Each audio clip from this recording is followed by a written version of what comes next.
Классно, классно. Владик, привет, рад тебя видеть. Сразу вопрос тебе в лоб, сходу. Почему нет студии Влад Блад Тату? Ну, такая тема, что я в свое время перекипел, мне надоело вставать там в 7 утра, рисовать эскизы, потом в 10 приходил клиент, я, его колол, где-то в 9 вечера освобождался, потом я делал татуировки, при этом у меня, половина сотрудников, она там ныла, половина сливала клиентов, администраторы ложали и так далее. То есть я чисто организационно за всем не успевал. И в один прекрасный момент я просто выгорел, то есть нафиг послал, вначале закрыл студию, потом доколол сам своих клиентов, всем объявил, что типа скоро заканчивается эта тема. И потом вообще завязал с этой темой. До сих пор я не вижу в студиях Голубого океана. Вот этот термин, если, ребят, кто-то не знает, это та ниша, где что-то высокорастущее, быстрорастущее, там, где достаточно легко делать деньги. Я считаю, что в этой сфере именно тату-студия, если я ее открою, то она будет скорее для искусства. При этом я знаю, как сделать доходную студию. У меня есть модели, которые, в принципе, они работают в других бизнесах, в тех же самых, парикмахерском. Но это достаточно сложная вещь, и там по факту придется привлекать мастеров не очень хорошего уровня. Потому что на моей практике в основном бизнесе, вот в этом во всем художественном, зарабатывают как раз на среднячках и на плохих мастерах всегда. Только они могут приносить деньги студии. Звезды, они уже откалываются, и они в свободном плавании. В большинстве случаев. Не всегда, конечно. А вообще в перспективе есть такая мысль? Да, в перспективе, безусловно. Я хочу открыть студию, но у нее будет назначение больше имиджевое. Там будут работать наши про-тим, платить они будут самую минимальную аренду, чтобы это просто все покрывать. Но с них будет единственное, небольшой обратный поток нам потребуется. Это просто изредка делать какие-то обучающие семинары, может быть, что-то записывать на видео, просто делиться, и все. А ты как считаешь, в российской действительности татуировочной, идеальный татуировщик — это вообще как он выглядит? Как он выглядит? Его образ, да, что он должен делать, что он должен уметь?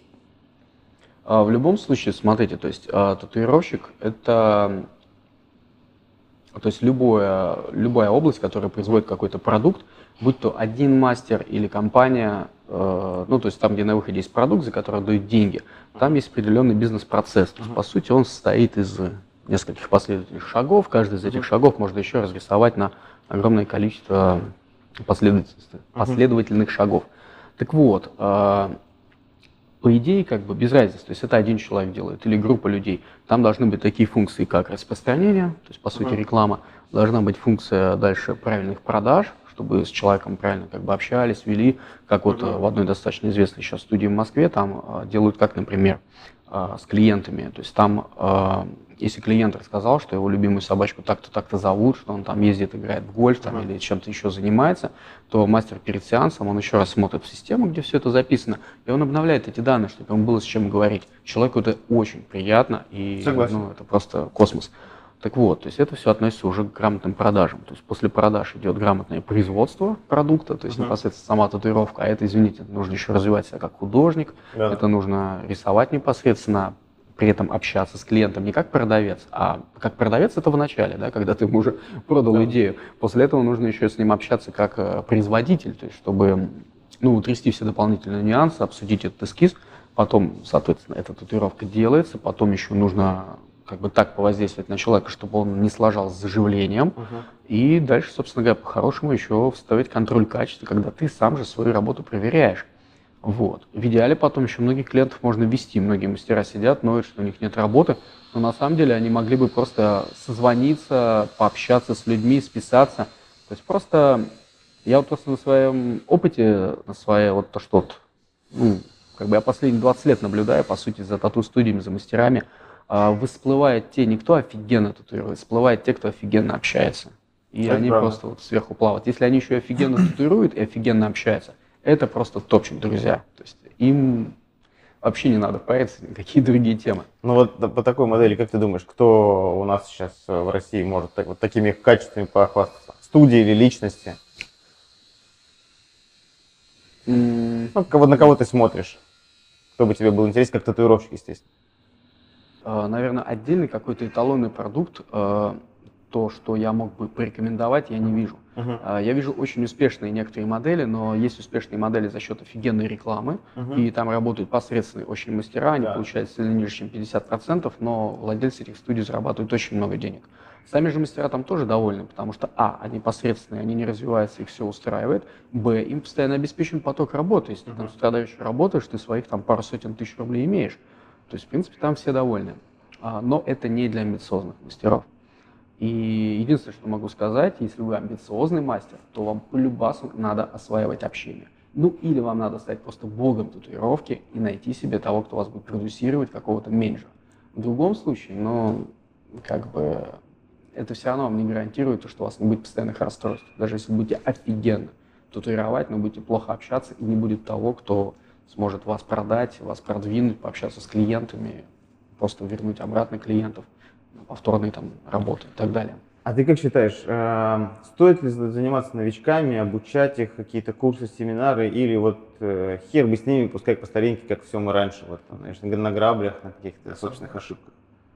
Ну, безусловно, надо индустрию развивать. И многие старички, даже уже не старички, уже даже те, кто, не совсем прям новое поколение татуировщиков, которые там пару лет, татуируют, те, кто там 5 лет всего назад начал, то есть, по нашим меркам это вообще, то есть, ничто, да. Соответственно, я просто, по-моему, начал татуировать в 98-м, что ли, и потом, конечно, уже 7 лет я не татуирую, но суть такая, что, ладно, у нас там совершенно было по-другому. Сейчас ситуация такая, что многие, конечно же, против обучения и так далее, но я считаю, что все равно нужно здесь обязательно заниматься развитием мастеров новых и подтягивать старых в том числе. Тех, кто, конечно же, согласен и способен вообще, надо признать, что мне нужно чему-то учиться. Только так можно заставить кровь обновляться. Да, это будет такая мясорубка, потому что для тех, кто не готов меняться, для тех, кто уже оборщел, у кого уже, то есть там накопился на машину, там, не знаю, на домик, и там закис, таких очень много чуваков в 30-40 лет, то есть татуировщиков, это чуть ли не там каждый второй, то им, естественно, если они офигенно не умеют общаться, если они в свое время не наработали просто офигенную огромную базу клиентов, то они будут вымываться. И они или будут ходить ворчать, что куча малолетних. Они уже ворчат. Они уже ворчат. Да, понятно. Или, соответственно, только вариант взять, воспользоваться своим опытом, своим уровнем, своей базой и перестроиться и так далее. Просто, любая индустрия, если посмотреть ее истоки, я очень часто люблю повторять ту же самую фотоиндустрию, потому что в свое время даже были мемчики такие, что сейчас каждый второй фотограф и так далее. Ты не представляешь, как эти профессиональные фотографы просто выли тогда, то есть они просто зубами скрипели, потому что раньше взял камеру, не знаю, нащелкал на свадьбе, и ты уже получил до хрена денег. Наложил фильтр. Конечно, да. Все. И те же самые мои любимые таксисты, то есть сейчас это все, то есть буквально еще пару лет их вообще на роботов сменят, потому что зачем эти замороки. А в свое время я даже специально изучал, сколько они в СССР зарабатывали. Они зарабатывали в 5-7 раз больше, чем академик.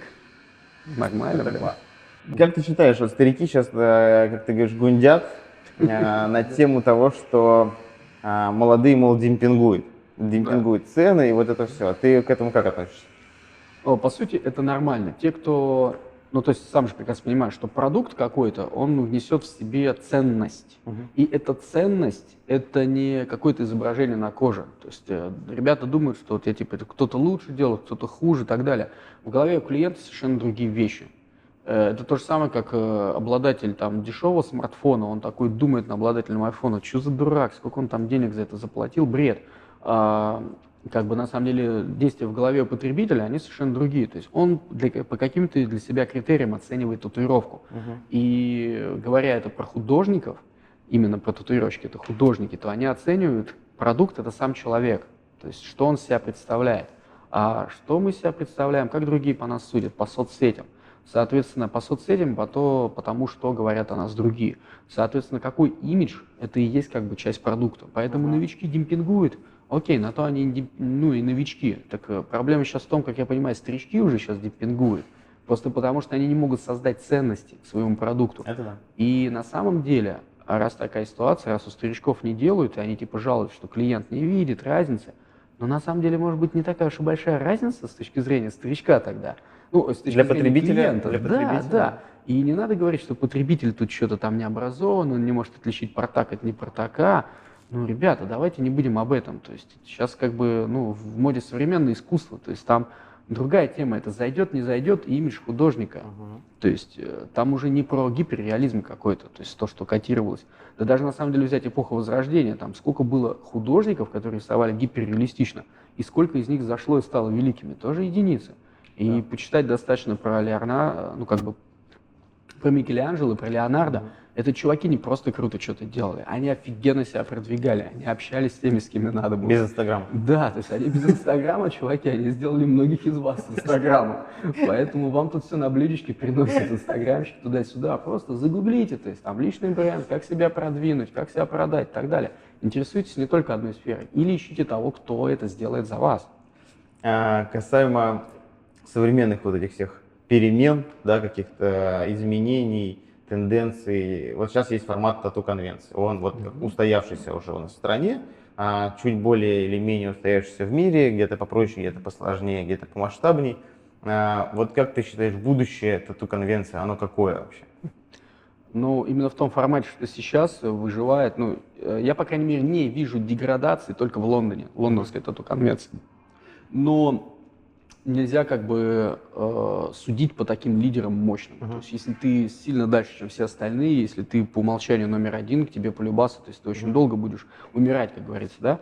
Поэтому я считаю, что всем сейчас устроителям конвенции нужно пересмотреть формат. И я бы разделил это на две вещи. Я бы это разделил на форматы типа пикника афиши с бесплатным входами, с офигенным шоу там и так далее, да, и разделил бы на второй формат конференции, там, где ты приглашаешь уже крутых чуваков, и они просто 2 дня подряд с утра до вечера пичкают, короче, аудиторию полезной информацией. Вход туда стоит от 20 и выше, потому что сейчас идет попытка, ну, как бы, это ошибка маркетинговая, которую еще, я не знаю, основатели маркетинга там с Мэдисон Авеню рассказывали там 70 лет назад, то есть это попытка все впихнуть в одну хрень, то есть и океан уже как бы алый, то есть, ну, то есть все уже пресыщено, эти конвенции. Они даже в Европе сейчас, вот многие конвенции, где были успешные, 3 года назад мы ездили, сейчас они, ну, вот так вот, в прошлом году хуже было, в этом году вообще провал, потому что нужно уже давно сегментироваться, то есть делать для профессионалов конференции с дорогим входом и с офигенным контентом, и делать просто веселуху для публики.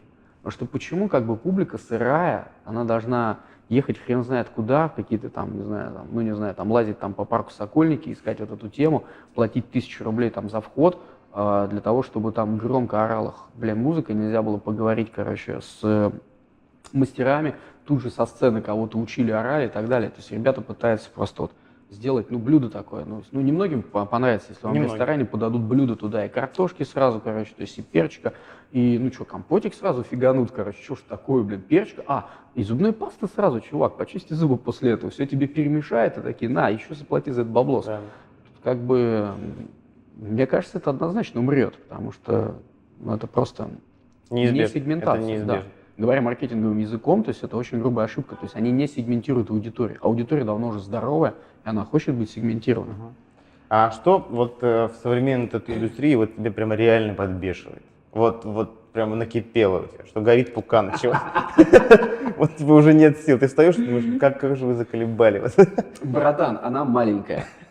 И, блин, я хочу построить миллиардный стартап, то есть единорог. И я смотрю на цифры, то есть есть сайты официальное правительства Америки, да, мы с моим другом, который очень хорошо в экономике понимает, мы с этой темой проверяли, смотрели цифры за предпредыдущий год, за 2000, получается, 16-й, а объем, официальный объем тату-индустрии в Америке это $4 миллиарда. Это так кажется, что ой, ни хрена себе, все, короче. Да, это оборот. На самом деле это хрень, короче, потому что какие-нибудь там, не знаю, там, наверное, бумажные стаканчики, они там будут 40 миллиардов оборот в Америке.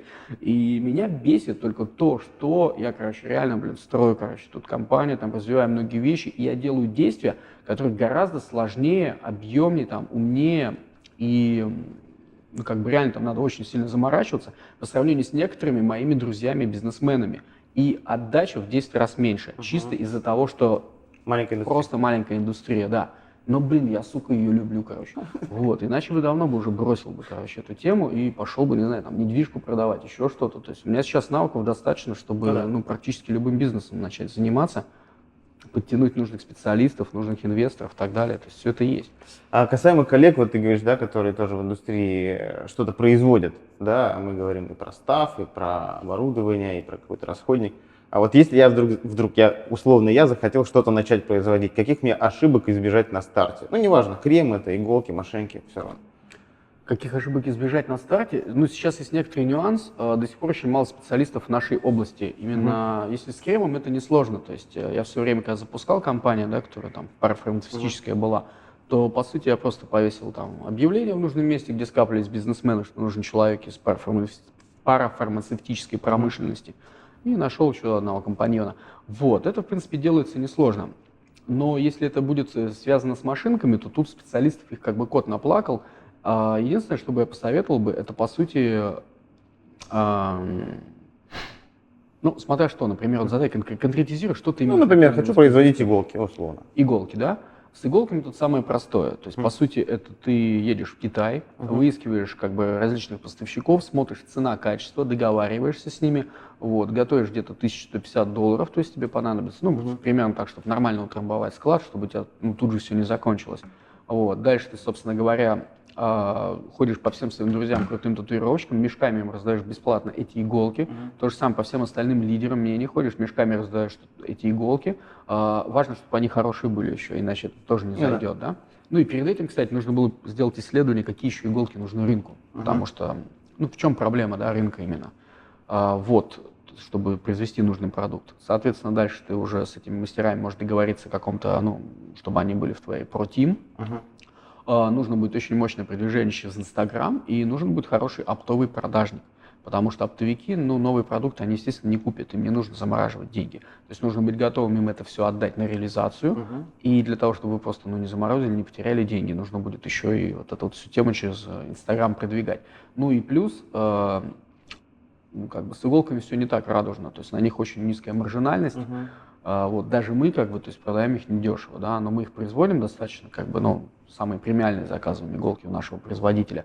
И плюс еще мы в опте просто на них не зарабатываем денег вообще. То есть просто 150 тысячами долларами не обойтись. Ну, если какой-то навык тут, нужен. Да, иголки тут это, к сожалению, такой не очень удачный пример. То есть в него легко зайти, гораздо легче, чем в машинке. Вот, но он как бы, видите, то есть куда легче зайти, там обычно и ниже маржа. То есть. А касаемо производства в Китае, я слышал, что ты хотел там какое-то свое производство, поехал, посмотрел и почему-то передумал. Что там увидел? Не совсем. То есть я хотел воспроизвести производство иголок в России, но когда я увидел производство самого крупного производителя вообще иголок в мире, то есть, ну, по секрету, там, или для кого-то это не секрет, 80% всех иголок, премейдов, не премейдов, там, картриджей, они производятся только одним человеком. Вот. Даже для очень известных брендов, в том числе немецких, сами иголки, сама металлическая часть производится только в этом месте. То есть, ну, по сути, все растет, все ноги растут из Китая. И когда я побывал на одной из его старых фабрик, я такой еще подумал, ну ладно, в принципе, тут ввалив несколько миллионов долларов, еще возможно, это все можно воспроизвести где-нибудь в Подмосковье, в какой-нибудь там экономической зоне, и там это отобьется еще через 3-4 года. А когда он нас перевез на свою новую строящуюся фабрику, я такой посмотрел и расслабился, выдохнул просто, выдохнул. Я понял, что я вернусь и буду развивать то, что у нас хорошо получается. Машинки, кастомизация. Уж очень уж большая фабрика у него. То есть для сравнения, ребят, то есть там только один корпус для проживания персонала, он, по-моему, 6- или 7-этажный. И это здание там из разряда двухподъездное здание такое. Ну, просто сотрудники живут? Да, это вот на территории фабрики, они там же и живут. То есть сама фабрика — это достаточно здоровенное здание, цех стерилизации вот, при помощи этого ЕО-газ, он напоминает достаточно большой ангар. То есть я просто понял, что это десятки миллионов долларов, и это никогда не будет окупаться, если мы будем продавать только на рынке России. А как бы, ну, конкурировать с теми тяжело.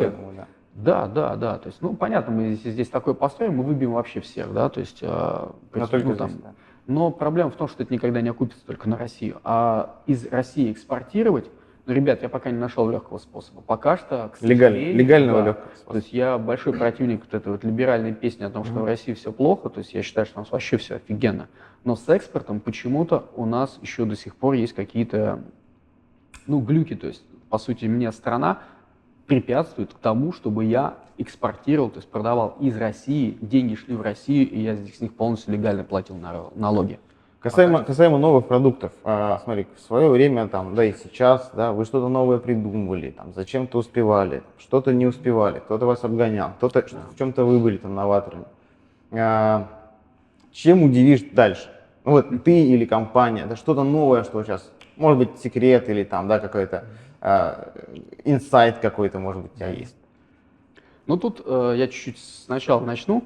По сути, больше 10 лет назад я заботился этой темой, делал тату-машинки. Заботился, потому что мне всегда нравились железяки, я любил с ними копаться, это было мое хобби. Плюс меня не устраивало то, что у меня тогда было, как это тогда работало. Соответственно, я скупал все самые известные бренды, ходил к ребятам, кто более-менее там мог просто прокалывать кожу, потому что, ну, чтобы ты понимал, то, что сейчас вот каждый новичок уже берет и просто берет нашу тачку, то есть макает в чернила, наваливает побольше вольтаж, под 45 углов втыкает, делает так, и там остается пигмент. Раньше такого не было. То есть там надо было танцы с бубном. Реально постараться надо было. Да, или кожу разбивала, или не пробивала. Ну, как работают слабенькие вот эти тачки лежащие. То есть они царапают кожу, начинаешь сильнее, они начинают драть ее. Соответственно, так работало 99% всех индукций. И так работало 100% всех индукций, которые производились в России. Потому что все почему-то производили только сопливые тачки. Ну, тут как бы окей, то есть я взял самые жесткие американские просто заморочки, то есть самые тарахтящие, самые ужасные, страшные. Вначале их воспроизвел почти один в один, потом начал менять уже там какие-то расстояния, углы и так далее, и так далее. И тот концепт, к которому я пришел, в принципе, он сильно не изменился за последние 11 лет. То есть мы постоянно пробуем улучшать индукцию, постоянно общаемся с нашими мастерами, с ProTeam и так далее. Ну, ни хрена, короче. То есть, ну, не улучшается, да. Единственное, что там можно улучшить, мы сейчас работаем над бесшумной индукцией. Вот. Это, да, все просят. Хочется разговаривать с коллегами. Да. Но она будет не до конца бесшумная, она будет примерно как кубин фырчать очень громко. То есть, ну, я думаю, что это приемлемо по сравнению. Ну, не звенит, да. Сейчас звенит, звоном, да. И, соответственно, там мы были королями. То есть мы до сих пор индукции, у нас как бы их продажи растут в Европе, в Америке, и как бы, ну, мы сами в шоке. То есть вроде бы, да, все говорят, что индукция умирает. Да ни хрена подобного. Соответственно, потом у меня был долгий период, когда просто-напросто я ничего не мог изобрести. Когда я сам уже, у меня не хватало на изобретение. Потому что когда я изобрел вот эти индукционные тату-машинки, я сидел днем татуировал, вечером я изменял конструкцию, на следующий день я сидел весь день татуировал, опять изменял конструкцию, и так больше года подряд. То есть у меня было время, чтобы самому офигенно все оттестировать своими руками. Дальше же я просто погряз в операционном управлении компании. Тут какой-то пожар, тут что-то, тут что-то. То есть я просто учился быть предпринимателем. И ушел, ну, как бы перестал быть мастером, создателем машинок. Сейчас же я в этом году пересобрал по новой нашу конструкторское бюро, и, соответственно, мы туда покупаем станки, именно не для производства, а именно для прототипирования и так далее. Мы вот всем тем очень хорошо вложились. В принципе, даже вот эта вот машинка, которая вышла сейчас, слайдер Tron, это же, по сути, ну, он, кстати, пользуется там, если что, диким успехом как раз в Европе, потому что за счет того, что он может кастомизироваться. Плюс мы использовали для России, мы использовали дешевый мотор, но мега надежный мотор. И это тоже позволит, как бы, ну, снизил его стоимость. То есть, видите, мы же еще немножечко в других условиях. Я не могу туда ставить фулл-хаббера, потому что тогда цена будет такая же, как на иностранные тачки. И это не будет уже, ну, настолько часто покупаться нашими. То есть можно как с китайским айфоном с двумя симками заказать через Европу и получить Трон с другим мотором, получается такой лайфхак можно сделать? Нет, мы туда тоже шлем с таким же мотором. У нас будет следующая версия машинок с более дорогим мотором. Но это тоже как бы на любителя, потому что в Европе она будет хорошо покупаться, здесь она не будет хорошо покупаться. То есть просто, чтобы вы понимали, то вот эти вот инжекты, там, бишпы и так далее, то есть, ну, как бы их продажи на самом деле, они очень маленькие по сравнению с нашими продажами в России. И это не потому, что как бы мы такие офигенные и так далее. Да, мы офигенные, но цена несопоставимая. Потому что рынок России – это отдельный рынок. И тут за те же деньги ты не продашь, что в Европе. Ну, с Троном я считаю, что мы решили эту проблему. То есть он реально колет даже полоски, то есть он делает все, что просто может делать хороший ротор. При этом он получился достаточно нормальный по цене и уникальный там по дизайну и так далее. Сейчас мы уже ручку переделываем второй раз ручку. Мы все ждем. Потому что, мы все ждем. Да, то есть, у нее основная фишка, за что мы зацепились, так бы мы ее уже 2 года назад сделали, это то, что она должна создавать избыточное давление, чтобы она краску, воду, вот то, что вот человек Выталкивала. макает, она выталкивала. Потому что, ну, понятно, что картридж с мембраной, он не пропустит грязь. Мгм. Ну, люди, бывает, макают так, что вода Да. еще появляется вокруг картриджа, и он туда от вибрации всасывается. Поэтому вся эта грязюка, она так или иначе ручку убивает, плюс это не гигиенично. У нас же ручка, она создает избыточное давление, она просто все выталкивается. Мгм. Но это и сильное усложнение для нас в конструкции. Такой инновации вообще есть в мире какой-то конкурент? Нет конкурентов, нет, и, соответственно, я сейчас вот размышляю, мы ее уже, вот, в принципе, вот так вот сказать, и все, она будет запатентована. Но я сейчас вот думаю, может быть, пойти по другому пути, как Тесла делает. То есть он просто Мгм. берет и патенты, наоборот, открывает. Потому что если эта инновация, она будет социальной, если она в целом поможет тату индустрии сделать, например, ручки существенно более гигиеничными, то, ну, может быть, даже мы ее оставим как бы без патентов и просто выложим чертежи. Но пока точно неизвестно, потому что Можно ВКонтакте выложить там для своих. ну, тут я не верю просто, что в России это смогут серийно воспроизвести. Возможно, да. А вопрос в том, что у нас всего несколько производителей. Ну, одни и так производители с меня все украли, как бы все чертежи взяли и так далее, даже стиль и дизайн, но это ладно, это их дело. Касаемо обучения и вообще твоего развития. Ты постоянно где-то ездишь, где-то что-то учишься, развиваешься. Даже два вопроса. Как ты, во-первых, все успеваешь? И второй, есть ли у тебя лишний помощник? Слушай, ну, первый вопрос, я не успеваю. Вот. Сейчас личного помощника у меня нет в данный момент, уже Ага. как несколько месяцев. Ну было. Да, безусловно, у меня на протяжении там долгого времени был персональный помощник, без этого очень сложно. Сейчас я тоже хочу вернуться к этой практике, потому что огромное количество действий, которых нужно состыковать, встреч и так далее, Да. что-то перенести туда-сюда, и просто знать, как мне нужно с утра одеться, то есть там еду я на съемку или еду я там в баню там на встречу, это все, не хочу все в голове держать. Вот, а возвращаясь к первому, на самом деле вот успевать, не успевать, тут все дело в том, на своем ли человек месте. Потому что, ну, это мы говорим только про душевно здоровых людей. Под душевным здоровьем я не подразумеваю сумасшествие, я подразумеваю некую шкалу такую, от самого дна, когда люди в психушке лежат, и до самого верха, когда люди сбалансированы по всем сферам жизни. Я даже не имею в виду сейчас Илона Маска, который может работать 18 часов в сутки, но при этом он не уделяет время семье, и я не думаю, что это на здоровье хорошо сказывается. То есть это тоже это не идеал. Это как бы то же самое было, что у Стива Джобса. Он гениально работал, но под конец сказал, что работа его и убила. Так вот, и по сути, ну, адекватность — это шкала некая. И чтобы все успевать, чтобы, собственно говоря, все это было адекватно, нужно, чтобы человек был в здоровом душевном состоянии, чтобы он следил за собой, чтобы он вовремя ходил на какие-то тренинги, читал какие-то умные книжки, то есть чтобы он в целом учился. Потому что учеба, даже если вы учитесь бизнесу, она оказывает терапевтическое воздействие на уровень, ну, состояния в целом человека. Ну, это я не говорю про учебу в колледже, про учебу в школе, то, что нельзя прикладным образом применить, в институте в том числе, то, что просто как бы запутывает человека, то, что тратит его время, и непонятна цель вообще какая. Цель такая, что типа человека обучили 5 лет, и он дальше вышел, думает, как бы мне это применить к жизни. Или куда? Ну, это бред, да, или куда. Ну и вот, возвращаясь к тому, что успевать, не успевать. Если человек в целом здоров, и у него есть какая-то цель, какая-то большая, мощная цель, не просто дом построить. Ну, дом тоже хорошо. Это небольшая. Да, но просто проблема в том, что если это единственная цель, то люди обычно после этого умирают, если они эту цель сделали. И, соответственно, если у вас есть какие-то цели, социальные особенно цели, которые полезны для всех, то ну, как бы все остальное, там прибавляется мотивация, энергия, там, так далее. Тогда понятно, зачем это делать. То есть ты встаешь, ты более-менее знаешь, зачем ты встал. А ты кем вдохновляешься? Есть какие-то личности, вот, может быть, исторические, существующие, современники, на кого ты смотришь? Какие-то качества, может быть, в ком-то нравятся? Знаешь как, у меня есть по кусочкам. Я сейчас сокращаю свое количество подписок в Инстаграме, потому что, ну, чтобы просто только смотреть, чтобы с утра получать только кусочек пользы. То есть, может быть, даже 2 Инстаграма сделаю. То есть один для друзей в целом, другой только для кусочков пользы. Ну, потому что не все друзья, они большое количество пользы. Не все друзья одинаково полезны.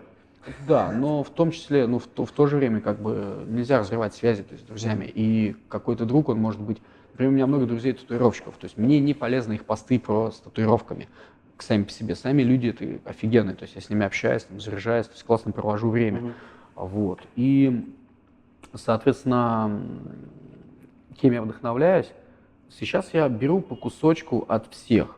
То есть я подписан, например, на каких-то сейчас вот бизнес-блогеров, на того же самого Игоря Рыбакова, на Оскара Хартмана, на Дмитрия Портнягина, на некоторых своих друзей-бизнесменов. В основном я вдохновляюсь бизнесменами, потому что бизнесмены — это те люди, кто производит и создает продукт. Это на самом деле, сейчас, наверное, меня полетят тухлые помидоры и тебе поставят дизлайки, но ребята, то есть художники, то есть вы бы не существовали бы, если бы не бизнесмены. Это те, кто, собственно говоря, создает ценность, те, кто платят налоги, за счет чего построено все здесь вообще, абсолютно все. Камеры, вот это все, В том числе YouTube. сделано. В том числе YouTube. Конечно, это все делается, ну тут тоже неправильно говорить, что это только ради баблосов. То есть за многими из этих вещей стоят достаточно мощные цели. И ни одна как бы вот эта крупная компания миллиардная, она не идет без мощной цели. Как только цель прекращается, то успешный продукт стухает. То есть даже нельзя, ну неправильное слово бизнесмен, это предприниматели. Те, кто предпринимает, они и действуют. То есть все церкви, они существовали тоже всегда только за счет как бы меценатов. Меценаты все были сплошь предпринимателями. Иногда были меценатами короли, но если короли ничего не производили, они обычно просто банкротили свою страну, и там были бунты, революции и так далее. Насчет Инстаграма и вообще свободного времени. Вот в одном из прошлых интервью выяснили, что Yellow Dog Антон пишет какую-то музыку, куча татуировщиков ударились в спорт, в различные виды искусства. Какое-то хобби у них есть, да, увлечение. Вот помимо работы, да, и вот бизнес-идей, и планов, у тебя есть какое-то хобби? Что ты делаешь перед сном или там, когда встаешь, или по выходным? Ну, по сути, оно достаточно пассивное. Мне это самому сейчас тоже не нравится, потому что раньше я и катался на велосипеде постоянно, и катался на сноуборде, то есть минимум 2 раза. Бегал, я помню, что-то прям везде. Да, ну бег это да, безусловно, мое любимое хобби. Сейчас просто я повредил ногу, и там, ну, это сухожилие, связки, там очень долгий процесс восстановления. Сейчас у меня достаточно пассивное хобби, я читаю просто художественную литературу, ну, плюс бизнес-литературу, естественно, в течение каждого дня, и то делаю. И я обычно прочитываю, ну, наверное, пару книжек в неделю у меня получается прочитать. Люблю очень фантастику. Это хорошо. На основании твоего инстаграма ты часто там, да, выкладываешь путешествия, ты вот там сегодня в Копенгагене, завтра в Париже, и там, и там. Много ходит разговоров, что вот Влад немножко охренел, вот зажрался, вот он там ни с кем не общается. Есть ли возможность у какого-то простого человека, совершенно обычного, как-то с тобой связаться, что-то тебе предложить или что-то спросить вообще, как это происходит? Бывает ли такое вообще? Да, безусловно, мне просто пишут в Инстаграм, и если человек говорит типа «привет» и ничего больше не пишет, я ему не отвечу. Так. Потому что таких, как он, еще человек 20 будет, да, то есть даже если это красивая девочка, то есть там я ей не отвечу, потому что у меня есть девочка. Так. Мне нужна какая-то тема дальнейшая. Ну, я считаю неуважение, да, начинать вообще с «привет» и все, да. То есть, соответственно, «привет», то есть там есть мысль, надо встретиться, я спрошу, пожалуйста, изложи, какая мысль. Если человек пишет какую-то идею, то, соответственно, да, я могу с удовольствием встретиться и так далее. Тут как бы, понимаете, я ведь для того, чтобы встретиться с кем-то, то есть я должен чем-то другим пожертвовать. И вот стоит вопрос в том, насколько это важно будет тогда для меня, что это мне даст. Но маленький лайфхак, я люблю помогать.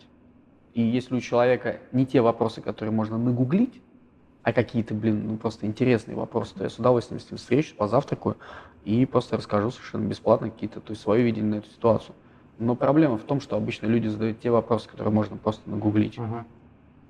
К вопросу о том, что ты охренел, в кавычках, да? Как думаешь, откуда вот слухи про тебя, что ты весь такой там на золотых унитазах сидишь, с медведями, значит, ты там завтракаешь и на каких-то каенах там с красной кожей и гоняешь? Ты вообще к этим слухам как относишься? Ну, Это слухи вообще или это реальность твоя? не, ну слушай, как реально? Ну, моя реальность, у меня много богатых друзей, бизнесменов. То есть сейчас у меня, например, нет премиальной машины, у меня только Хаммер стоит, да, там. Ну, это, я считаю, не премиальная машина. Тот самый еще? Да, он мне просто нравится. То есть я на нем уже не ездил больше, чем полгода, да, он стоит уже врос в землю, там около дома. Но, ну, я просто езжу на такси сейчас. На такси или на электросамокате, мне вот прет так просто, да, нравится. И у меня много друзей, то есть я постоянно общаюсь, бывает действительно в разных местах, которые, может быть, там, ну, дороги там или недоступны, да, для большинства людей. Но и что, это просто часть моей жизни, то есть я хорошо поработал, я хорошо заработал, и я люблю наслаждаться великолепными вещами, предметами, интерьерами, то есть мне это просто поднимает меня по тону. Я вот сейчас выбирал, например, жилье в Лондон, и я мог снять как бы жилье, например, ну, совсем дешевое, где-то в комнате и так далее, но я выбрал дорогое жилье, потому что я буду жить в центре, я буду жить в классическом жилье, как живут, ну, как бы, как живут сами лондонцы, и я параллельно займусь стратегическим планированием. То есть я выйду в этот маленький внутренний дворик частный, сяду, открою ноутбук и, как бы, ну, находясь в таком окружении, я буду мыслить просто на уровень выше. Тогда вопрос тебе отсюда же. Сколько стоят твои великолепные башмаки? Они не могут не приковывать взгляд. Может быть, кто-то из зрителей скажет, вот хочу быть как Владбат и хочу башмаки, сколько ему придется копить на них. Слушайте, ребят, ну для вас есть лайфхак, как бы Dolce Gabbana можно купить в сум-дисконт со скидкой там 50%. То есть можете сами загуглить, сколько стоят башмаки, давайте. Класс. Тогда последний вопрос тебе. Вот Влад был татуировщиком, а потом инновации какие-то были. Сейчас достаточно большой, сильный бренд, производство свое и так далее, и так далее. Там крема, иголки, все, что хочешь. Возможно ли, что дальше будет что-то совсем другое? Что-то не про татуировку вообще, что-то с нами со всеми не связанное. Что это может быть?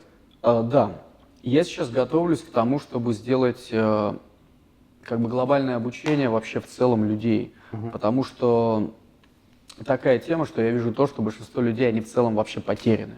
То есть есть часть людей, которые закапсулированы, и они считают, что они вообще все хорошо и правильно живут, и все отлично. Но на самом деле это не так, потому что, вот, видите, даже с татуировщиком бывает тема, что человек деградирует, не может меняться и так далее. Сейчас мир слишком быстро изменяется, и эти люди, они под старость рискуют оказаться просто у разбитого корыта, какими бы они сейчас не были бы классными специалистами. И у меня стоит тотальная задача просто всем им всковырнуть вот эту вот как бы крышечку, которая закрывает им разум, и налить туда новой информации. Это относится не только к татуировщикам, это относится вообще к стране в целом и даже к миру.